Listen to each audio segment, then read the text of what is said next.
Hello and welcome to Self Power Now, where empowering women share their stories and advice about life, work, happiness, love, and success. I'm your host, Debbie Giussoni, and I'm so glad you're here with us today. So sit back and enjoy the show.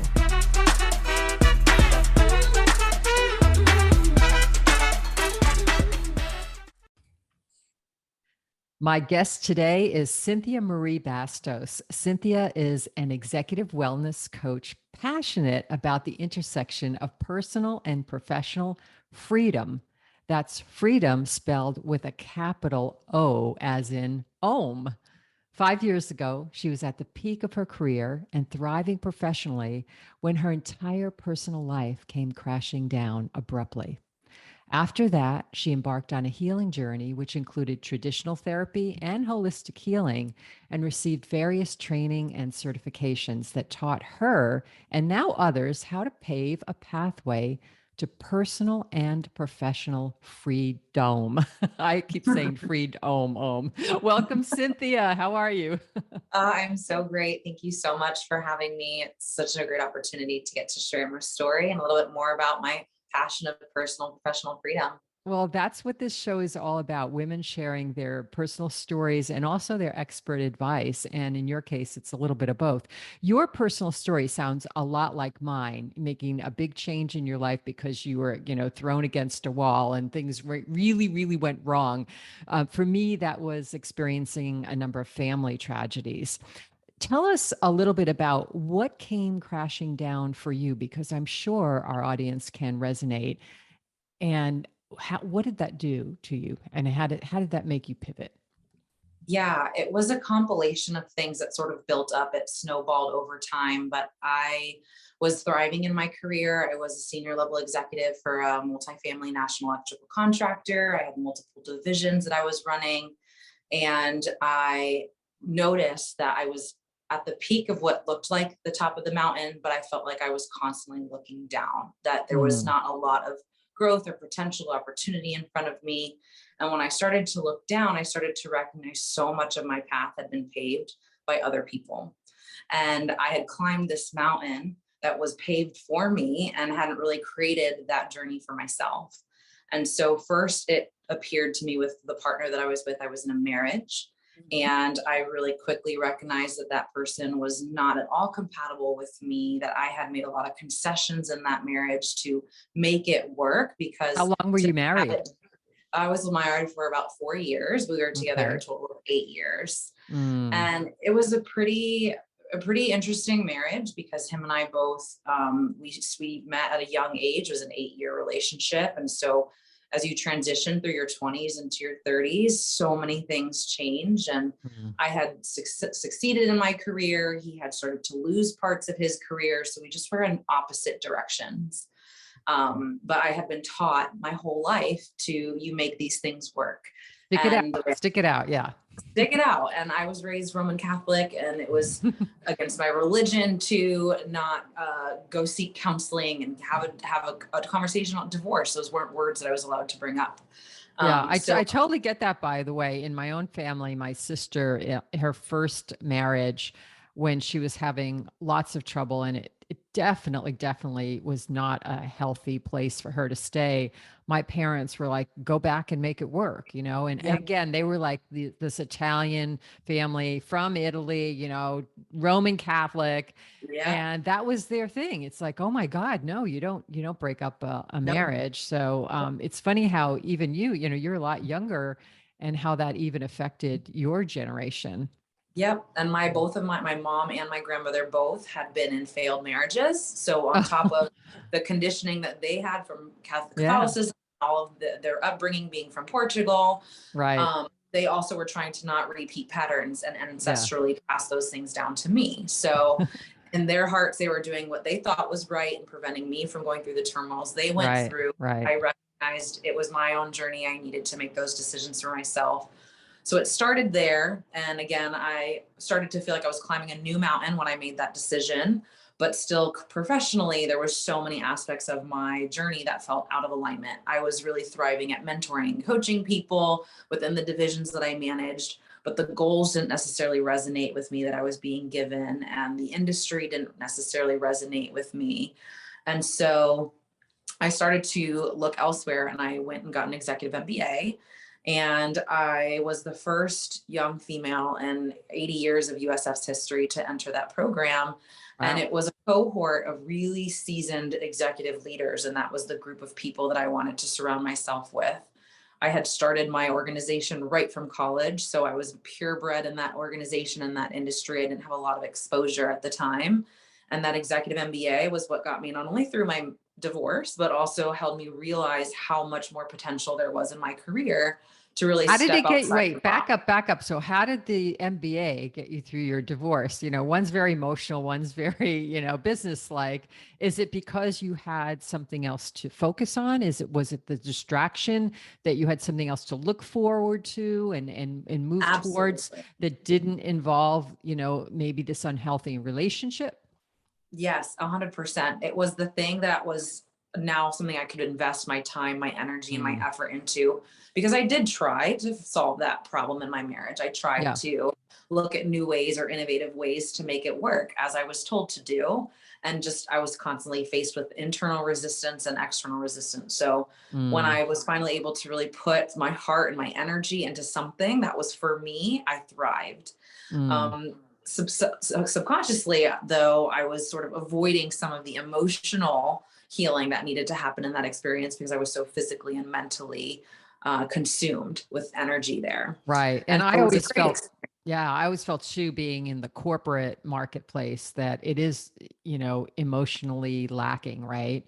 Yeah. And anytime you're doing, it's kind of like that left brain, right brain sort of Yes. thinking. Or anytime you're using the one side and it's so focused, especially your MBA program, that must have been Yes. extremely diligent and very businesslike, and you just don't have time and energy. You don't have the space to actually go to the emotion.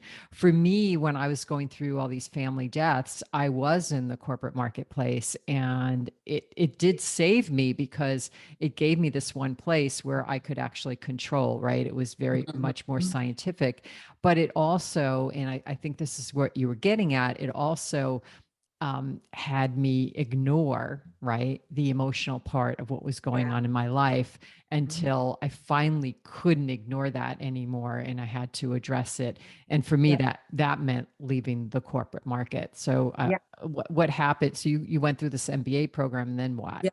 I went through the MBA program and it like ignited another fire in me. I have all of a sudden was able to go back into the corporate world and apply these new knowledges and new teachings and expand myself. Mhm. Even though it was still in the same space, it felt expansive. It felt like I was climbing another new mountain. And so I put a lot of time and energy into that. I really rooted into that organization. I was like, all right, let me plant new roots here and see how I can grow. And my father got diagnosed with kidney cancer. Oh, And while I was growing a whole new division, I had just graduated my MBA program the year prior. I felt like, okay, I got through one of the hardest times in my life with a divorce and came out on top.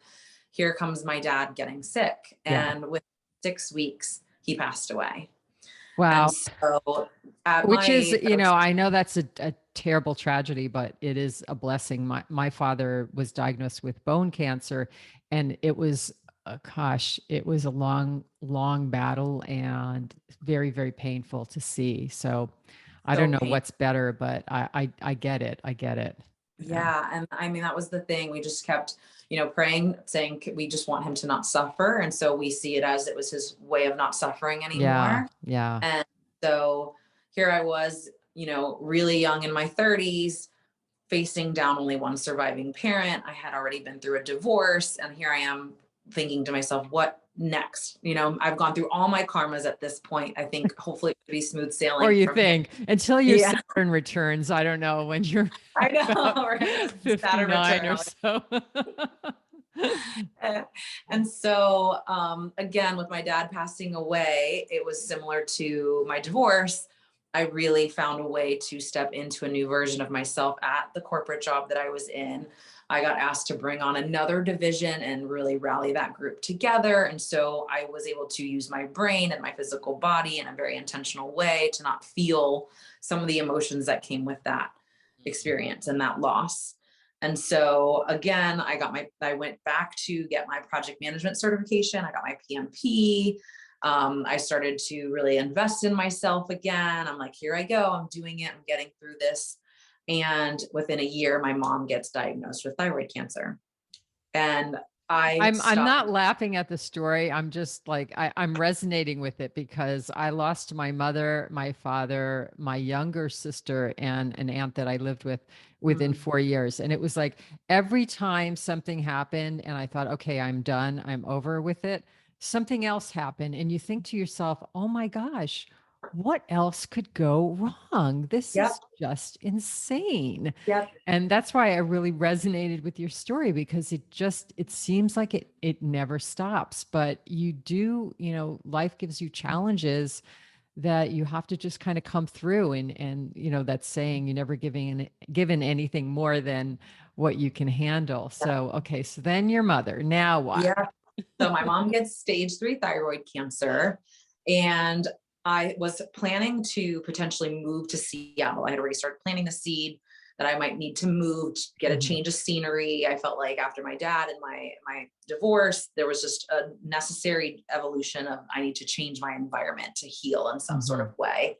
And I hadn't done any of the emotional work or the spiritual work at that point. I was physically well. I made sure I checked on myself, and That's mentally I good. felt I was at my peak. But on the spiritual side and on the emotional side, there was a lot that still had Mm. yet to be uncovered. And so I face my mom getting cancer. We go and do the thyroid removal, and the doctor says, we're going to have a long journey here. It's more than likely going to come back. It was attached to her esophagus. And I Mm. just threw my hands up and I said, what else? Like, what other karmas Yeah. did my Yeah. soul choose to come on this earth to serve? Because I am feeling them all in a collective window of time that feels. And I used to always say, like, the toughest soldiers are here on this earth to do magical work. And we Mhm. sometimes have to go through these experiences to sort of come outside of that and recognize that it was intentional for us to get to where we are now. But in the midst of it, I couldn't see it. I couldn't see what's the why here. I'm doing all the things right that I've been told to do. Yeah. I'm breaking the molds of things I thought Well, I needed to and the break. thing is that sometimes you never get to know the why, right? And I think what's important in that is that you accept that you won't know. That Yep. it's okay. It's okay Yes. not to know why. Yeah. And You to enjoy the curiosity of it, that yes. it's a Yeah. paradigm. Why, even if you might think you know what it is going to shift in a moment. And so Yes. that, like, Yes. fun And and to be okay with not playful. knowing. Yeah. Be Mhm. okay with I not love that. knowing. Yeah. Mhm. Mm. So I took a real hard look in the mirror. My company had offered me at that time, because they knew my history of the divorce and my dad passing. They're like, listen, you should just take some time. And Mm. me, I was in full resistance at first, but then my heart told me, you could use this time. You've been Yeah. working You really think? hard. Give yourself a break. And for the first time, I was not in motion. I was absolutely still. And all those emotions that I had suppressed and moved through Mm. showed right up for Oh, me. absolutely. I Yeah. just For me, it realized, came out in a book right away. As soon as I left my the- corporate job, I started writing, writing, writing, writing. I'm like, oh my God, this is the book about my whole experience of what I just did, you know? yeah, yeah. And it was just, I was at a young age, a very emotional child. I was often coined dramatic because I could feel all the spectrums of emotions. But as I grew up, being called dramatic and being told you're too emotional, I learned how to suppress a lot of my emotions. So I Mm. had learned a skill, and now I had this whole awakening to realizing I need to unlearn that skill. I need to find a way to become expansive enough to feel Yeah. all the emotions, and Yeah. not just the ones I choose, but even the uncomfortable ones like grief and Yes. sadness. Yes. Well, I think too, I don't know if you grew up in this kind of household, but in my household, um, I want to say, yeah, we were allowed to be emotional, but only certain emotions. We can Yes. show happiness. That was very accepted, Yep. and kindness and all the good stuff. But my parents didn't want to see us sad Nope. or any kind of drama or grief. So you could imagine, like in my household, when my younger sister at 23 years old, she committed suicide, and how we went through this like this horrible time where it was very emotional, but then all of a sudden all the emotions stopped because then it was over. Nobody wanted to see anybody else suffer at that Yeah. point. And Yeah. I think a lot of us grow up in environments like this where we're not allowed to really show our full spectrum of emotions. And then all No. of a sudden things like this happen, like with you and me, and we're like, oh my God, where did this all come from? Yeah. We're Yep. it's like hidden inside. I was writing the book, it Same. was so cathartic. I'm like crying and crying. It's like, Yeah. can you ever stop crying? It just happens. Yep. And even to Yeah. your point, like family system was a lot that same way. And Yeah. even us, we didn't see our parents go through emotions. They would go No, through no, their no. turmoils and grief and stuff, No, and no. try to not Anger, though, show I us will that. say, like in my household, Yeah. like the fiery Italian anger was definitely Yeah. accepted, not from the Yeah. kids, the adults. The adults could Yes. be angry and, drama and all that stuff. Especially my Yeah. mother, she was like the Sicilian drama queen, but no one else could do it. Yeah. And that, yeah, so anger and happiness, which, gosh, that's about it. Yeah. That's about it. And that was it. And even just the adjectives that come along with experiencing your emotions and Yeah. being able to describe that. Like we didn't have Yeah. those descriptors or anything like that. So for me, I had a whole bunch of unlearning that I recognized that needed to happen.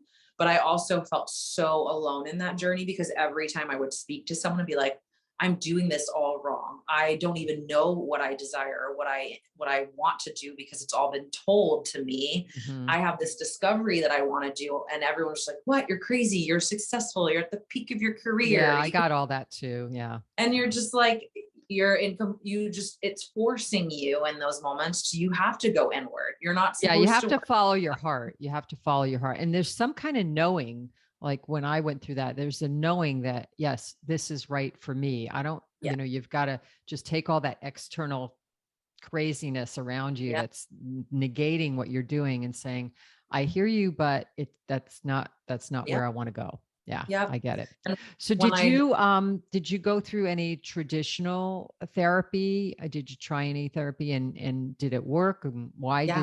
did it or didn't it work? Yeah, so I started first with traditional therapy. I was still sort of in the corporate world deciding, am I going to fully step out? I had just moved into executive coaching at that point, doing Hmm. some consulting work for the company that I worked for while I was taking some space for myself.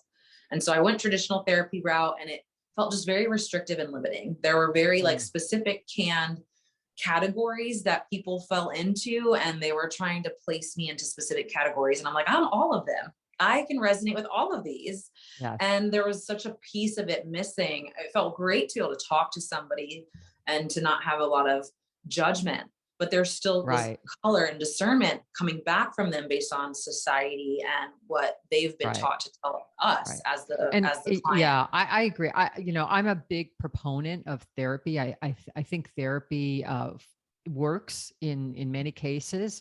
And just like, seeing a regular, Western doctor may Yep. help you, but sometimes you need to see a holistic doctor and see Yep. what's going on there.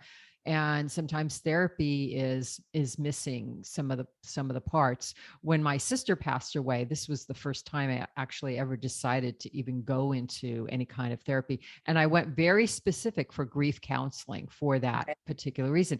And it was extremely healthy and helpful for me to do that. But there was still a lot of other work that I needed to do outside of that. So Yeah. it's not the end all, although I definitely, when I coach people or in my writing and in my courses, I always say, look, if you can't get beyond this with some of the tools we have or whatnot, then perhaps, seeing a therapist might be a good thing. So we don't want to poo-poo therapy, but yeah, it's not traditional therapy isn't all there is. There's a lot of No. other, Yep. roads to get to where you need to get to. Yeah. And my heart just knew like some of this landed, some of this resonated, but there's more. And I just felt Mhm. like this Yeah. yearning for more, even Yeah. though it felt good, they just felt like there was still more to uncover. And of course, the people in front of me weren't equipped yet to show those things to me because it's still, that's Yes. even a part of me Yeah. is learning how to uncover these aspects of yourself and give yourself patience and grace to do that. So then I started to tap into, and this sort of just fell into my lap, Reiki and more energetic therapy and Yes. healing. Yes. Or the And spiritual, the emotional. more Yeah. spiritual and emotional. Yeah. Yeah. And of course, Reiki really landed on my heart. It was something that really resonated with me, to recognize that we are energy, not just a physical Mhm. body, Mhm. was really powerful. Did you get And so a that's, Reiki master certification, or did you? yeah, Yeah, yeah. I'm a I've Reiki done a little master bit of teacher. Reiki. I love it. I have a friend who's a Reiki master. I did some courses through her, and what I love about Reiki is really what you're doing is you're just pulling in energy from the universe that's pure love. You're just asking for love to touch that Yeah. person.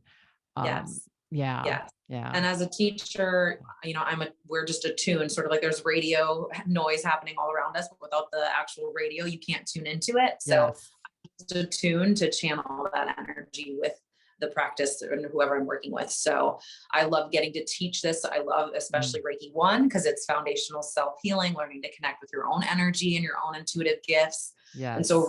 Reiki really resonated with me.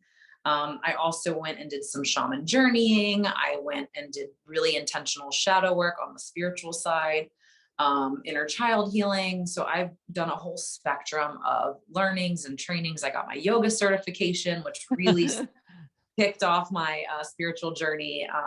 And just the more I expanded, not just myself, but my heart, my body, my soul, I started to recognize just how multidimensional I was. Yeah, And yeah, with this, yeah. I started to recognize how much of my personal life was really shaping the future of my professional career.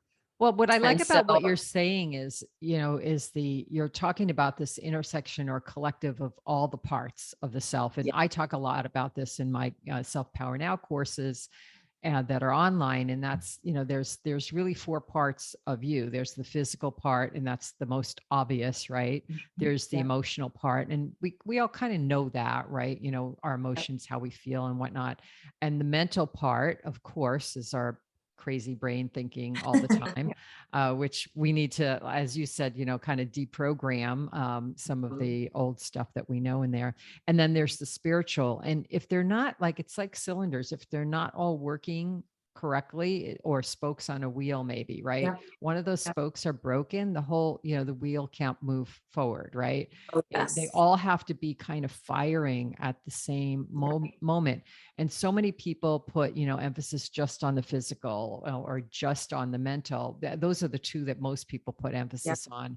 And therapy a lot is the mental, and some of the emotional as well. But yeah, things like what you're talking about, the Reiki, like for me, I took, I learned meditation. I got certified in hypnotherapy, and then life coaching, and more holistic healthcare and things like that. yeah. And it all does complete the package that we're Mhm. here to complete, right?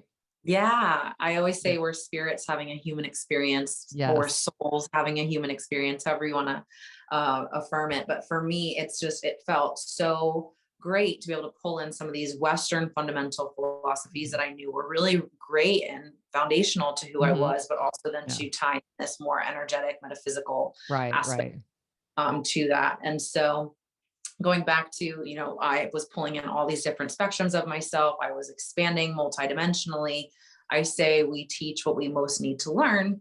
And Hmm. so I was starting to learn these certifications and ways of helping others to really truly learn how to serve and help myself. Of And course. that's when the shift started to happen for me. I officially resigned from my career and said to myself, I know what I want to do. It's service. Hmm. I want to serve in some capacity. Right. But how do I really bring that to life? And that's when I started to really explore that intersection of personal, professional freedom Hmm. and dive really into what does that mean and how do I get to show up as my full self in all places, because I am a creative being. I have a lot of intention when I create, and I want to be able to do things with that kind of intention and not feel like I'm adapting. I remember in my younger years in my career, I took a DISC assessment. And when I got the results, it gave me this natural versus adaptive. And I was like, wait a minute. So I'm not authentically myself.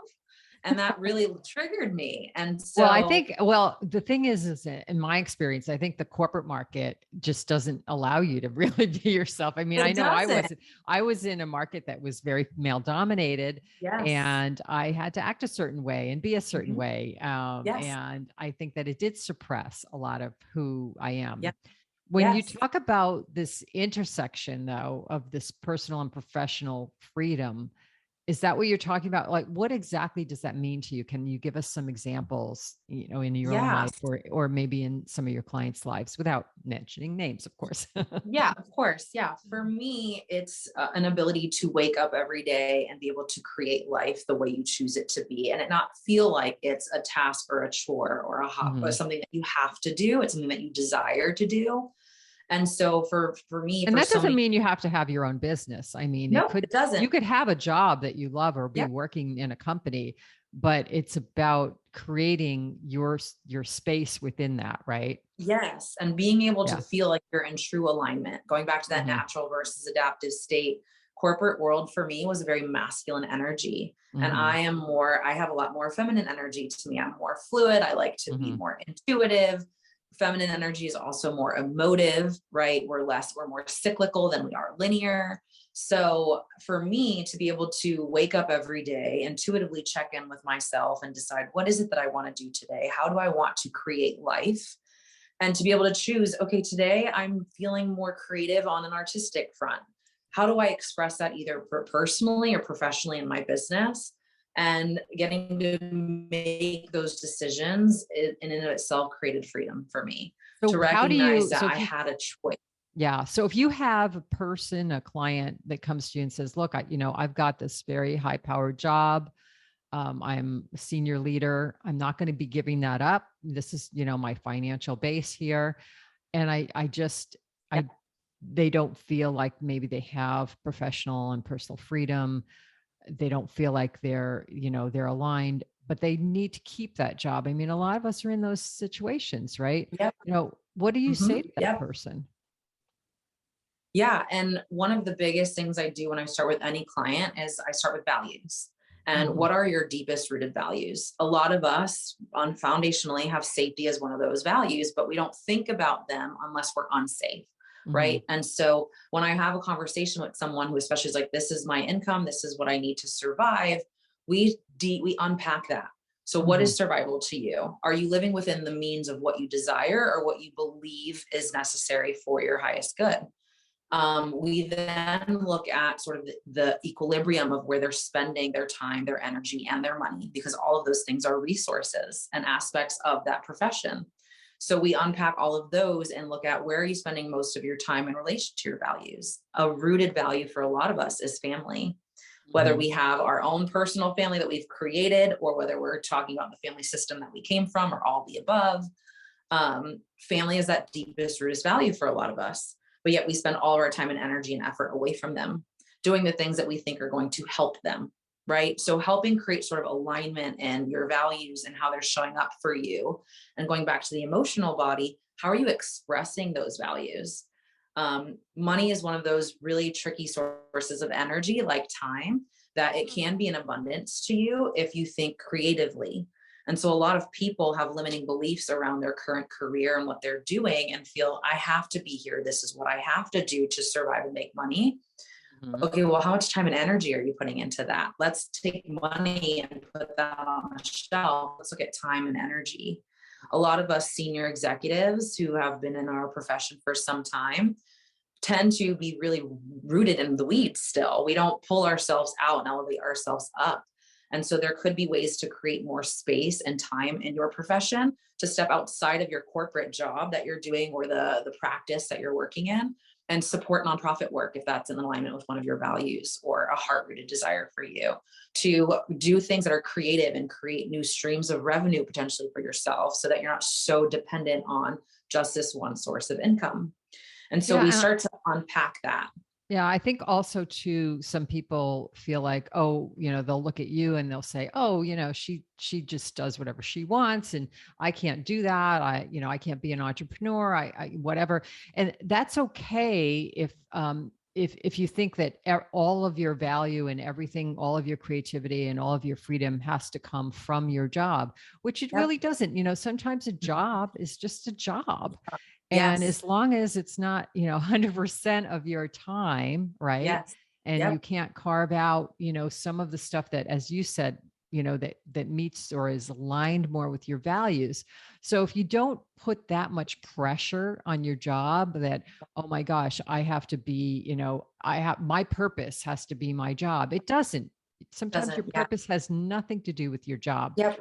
And I think sometimes this happens to me too. Like I'll watch like a biography on a famous actor or something, and they're like, "Oh my God, that's all I wanted to do ever since I was a kid was act." And I get to be paid for this craft and loving what I do. And you look at those stories, and you're like, oh, why can't I just paint all day and be paid for that, or belly dance, or whatever Yeah. it is I want to do. And Yeah. the fact of the matter is that everybody's path is completely different in life. And Mhm. some of us, have to have a job, that Yep. pays bills, and Yep. that's fine. And Yep. you have to give it all you can give it, right? And Yep. do it right, do it well. Yep. But you have a life Yep. outside of your job, which can be aligned with the values. So I Mhm. wanted to put that out there because lots of times we do these shows and where it's saying, oh, have all this freedom, do what you love, the money will come, all the stuff. And that's not always the case. You have to kind of figure out what's best in your unique Yep. situation, your unique life, in your financial Yep. situation, and be more accepting of, okay, well, this is my job, but my passion might be volunteering for the homeless shelter, Right. or the dog shelter.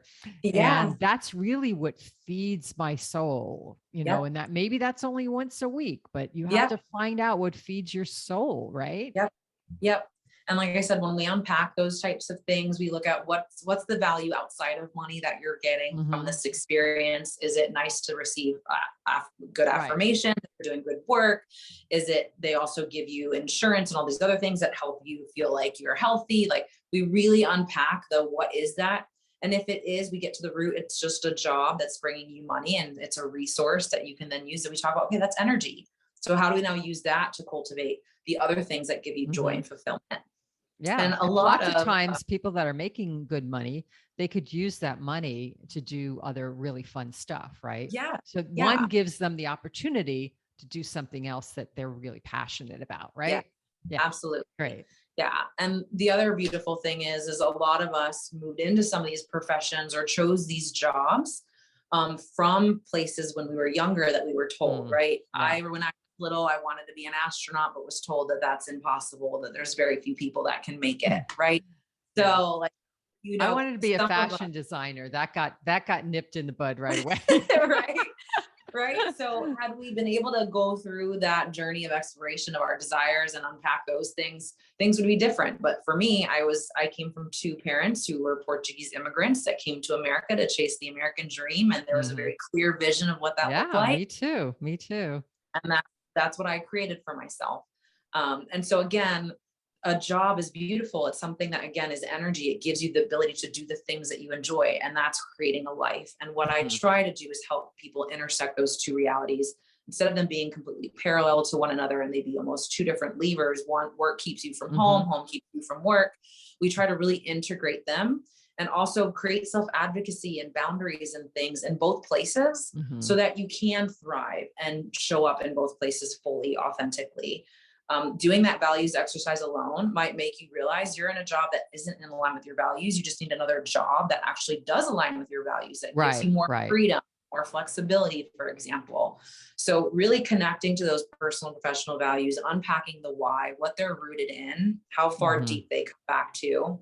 And then Mhm. with the spiritual and emotional aspect, really uncovering some of the deeper desires that are ingrained in us that aren't necessarily showing up, really bringing those to the forefront of why we're choosing the things we're choosing. Some of those values, like I mentioned, can be coming from a space of lack. Mhm. For example, for me, freedom was a really big value for me because for a very long time, I didn't feel free. Community is a very big value for me because I moved to a new state. I moved careers. I've made a lot of transitions in my life. So cultivating community because I didn't feel like I was fully Mhm. there with a community was really important to me. So helping people understand where these values are rooted in, how to connect with their desires, and do that exploration. You and I talked about this. It's still unfolding. Our journey is still happening. We I still have still don't know so what I'm much going to to do learn. when I grow up. Yeah. I know. And I'm like, I that's, don't know. I'm that's still in the bassinet. okay. Cradle me. Yeah. I think But also people like to, they want those exact answers, like, what should I do right now? yeah, And what you do today might be different tomorrow. yeah, Sometimes it doesn't really matter. You just have to kind of go with that flow. And it's this yep, ongoing, yep, ongoing change and yep, evolution yep, to integrate this professional and personal freedom and to just kind of be in the flow and really enjoy it all. Now, yep, I think though, sometimes we take a few steps back. We're on these journeys, and I'm sure it's happened to you, and I know it's happened to me in my life as well. Is we're like, oh yeah, I've learned a lot. I know what my values are, and I really want to go in this direction. And then things are going okay, but then something yep, happens. Either yep, you lose a job, or you're not getting the results you're getting, or you yep, go back to some old patterns. yep. And what happens then? What do you tell people? Yeah. And so if you can imagine that whole experience is like unpacking things and getting them Yeah. to uncover parts of themselves, that's really just teaching them the process. And Yeah. over time, we teach them to fall in love with that process and to Yeah. do it religiously, to create a ritual around it. How do you grieve on a daily basis? Yes. Parts of you that you left behind from yesterday, aspects of yourself that you thought you were going to become that you realize you no longer want to be. And so, what we're really doing with those exploratory exercises are we're teaching people the process and over time how to fall in love with that And process. that it is a process. That means it has no ending, It right? has Unfortunately, exactly. people, we're in this society where we want everything quick and easy, Mhm. right? And it just isn't that way. But even if it's not quick and easy, that doesn't mean it has to be difficult. It just Right. means that you have to be in it for the journey, right? You have to Yes. say, okay, this is what life is showing me today. Yes. It may not Yes. be what life is going to show me tomorrow. So just Yep. be open to that. What Yep. do you, what do you do personally on a daily basis to stay free, or as I always ask people from this show, is to feel empowered, which to me feels like staying free, right? Yeah, I love that. Yes. So I'm really big on waking up for myself. I'm one of those What does people that who mean? You don't have an alarm clock? I don't have What an does that mean? alarm. Yeah, I I have don't an I don't either. alarm. Except sometimes I do have to put it on when I know that I have like an early thing and I have to make sure, but I try not to. Yeah. Yeah. And see, that's one of the things that's one of my big boundaries is I'm clear with myself. If something has to start early, I tell myself, this isn't going to resonate with me. I know that I'm going to need my time and my space in the morning. My Yeah. rituals are too important to me, especially when you do energy work, being really Yeah. rooted and grounded. It's really Mhm. important. So I wake up to myself every day. And that's a commitment that transition was so powerful for me because that in that beginning stages of my day, I get to make choices. And yes, there Yeah. are parts of my day that I have structured, planned, scheduled meetings or clients that I have to attend Right. to. But overall, I give myself enough flexibility and freedom Mhm. to be able to make choices throughout my Right, day. right, right. But that And what waking up to what do you do? What's myself, your morning routine like? Can you share? yeah, that waking up to myself ritual is almost a 2 hour experience. Some mornings it can go into 4 hours if I don't have anything else to do. That's So like me I can do, too. I like to uh-huh, exercise and yeah, meditate and have a nice same. breakfast and Yep. So yeah. I start my morning always with self Reiki. And so that's just my foundational daily. I do it in the morning and before bed just to check Mhm. in with myself and balance my energy. I give myself time to flow. I usually do some form of yoga, whether it's 20 minutes or 30 minutes. I usually Mhm. keep it to like a nice, easy rhythm. Yeah. Some days it's just crying in child's pose, but it's still yoga. And I go, Yeah. It all um, happens. it So what all about for happens. people who don't have that 3 or 4 hours in the morning for themselves or Yeah. even 2? What do you tell them? So we find moments that they can have for themselves. So instead of just going in the shower after you wake up in the morning and getting Mhm. yourself ready, turn that into an act of self-love. Yes. Notice yourself, feel yourself, light a candle and put on some light music. Make it an experience of connection with yourself Yeah. so that you do feel like you're waking up for yourself. We all know we have to get ready every morning, but rather Mhm. you're waking up to take care of yourself. And so just shifting your perspective on the things you do and creating those intentional moments can be so profound. I think even too, just is saying a little mantra when you wake up. Yes. Sometimes I'll say like, I'm going to be the best Debbie Jasone I can be today, or Yep. allow me to bring love into this day in whatever way I Yes. can for myself and Yes. for others. Just Mhm. even just that little like Just 30 that much. seconds of Mhm. freedom to do that. And Yep. as you said, carving time in your day for yourself, which I always feel is extremely important. So, if you've Yep. got to get the kids ready for school in the morning, or you've got other family or work obligations in the morning, Yep. you've got to have some me time carved into Yep. your day, even if it's in your calendar and it's 5 minutes. You Yeah. can spread all those things around. Yep. Yeah. And I always say it's so lovely to be able to do these things and hold yourself accountable, but how nice is Yes. it to have an accountability buddy? So like rally somebody in on what all these things you're doing. If you have a Yeah. spouse or significant other or even children, Hmm. involve them in it. Like go do some inner child work by sitting down with your kids in the morning and coloring for a little while instead of like rushing to get the food ready and everyone out the Yeah. door. Children are great neutralizers because they have no Yeah. concept of time or space, and Yeah. they just live in the present. You know what else also is animals, pets. Yes. Pets make you so present and Yeah. so in the moment, and there's all that unconditional love. Yeah. Yeah. So a lot of these just little moments, and some of it's just Mhm. shifting perspective, some of it's being just more intentional and in the moment when you're doing these things, and other it's really making changes for yourself. If you are not Mhm. a morning person and starting off your Mhm. morning every day with an alarm triggers you, Oh, I then you hate that might alarm. find a job or a career or something that is in alignment to where you can wake up on your own time without an alarm clock.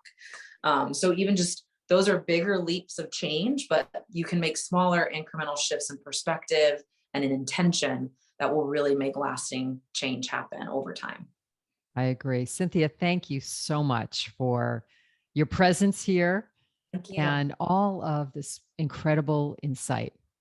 Thank If you. you'd like to connect with Cynthia or listen to more episodes, you can find all of that on selfpowernow.com/podcast. I wish you all a wonderful day, and come back and join us next time. Thanks for listening to Self Power Now. If you enjoyed today's show, please share it with others, follow it on your favorite podcast platform, and join our community on selfpowernow.com and receive 3 free happiness gifts. And while you're there, if you're looking for more ways to be happy, healthy, peaceful, and loved, check out my books and new online courses. Until next time, this is Debbie Jasone wishing you self-power now.